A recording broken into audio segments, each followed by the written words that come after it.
KHKT News Today.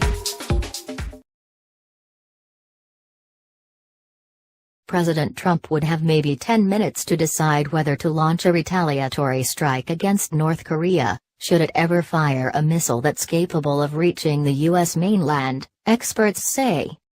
Speaking to the Associated Press about what would happen in the event of a nuclear strike from the north, scientist David Wright, of the UCS Global Security Program, and rocket analyst Markus Schiller, of ST Analytics in Germany, described how the drama would unfold. The timelines are short, Wright explained.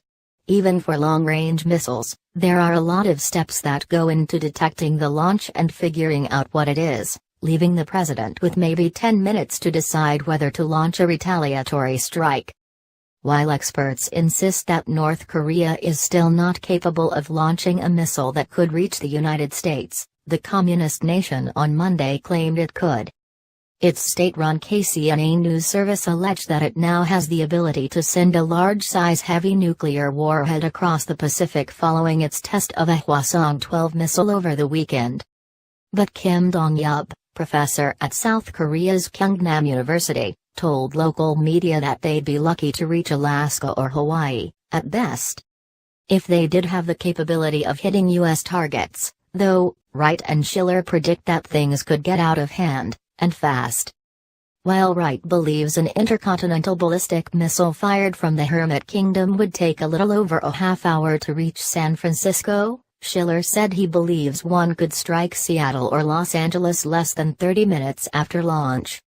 New York and Washington, at less than 6,800 miles away, would likely have between 30 and 40 minutes before being hit, Schiller and Wright said. American allies around the Korean peninsula will have an even shorter window, should leader Kim Jong-un decide to attack his neighbors in the South Pacific.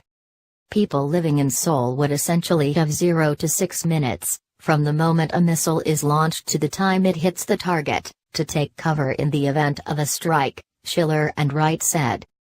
Those in Japan will have a little more time to prepare, but not much. Schiller and Wright estimate that it would take 10 to 11 minutes before a missile from the north reached Tokyo. Then there's the added risk of Kim using chemical or biological warheads, while also unleashing a swarm attack on South Korea and Japan, using medium-range Scud-DR missiles, which were tested back in March. While defense systems are in place to defend against such assaults, Schiller and Wright warned that they could wind up failing or prove worthless against artillery strikes and multiple projectiles.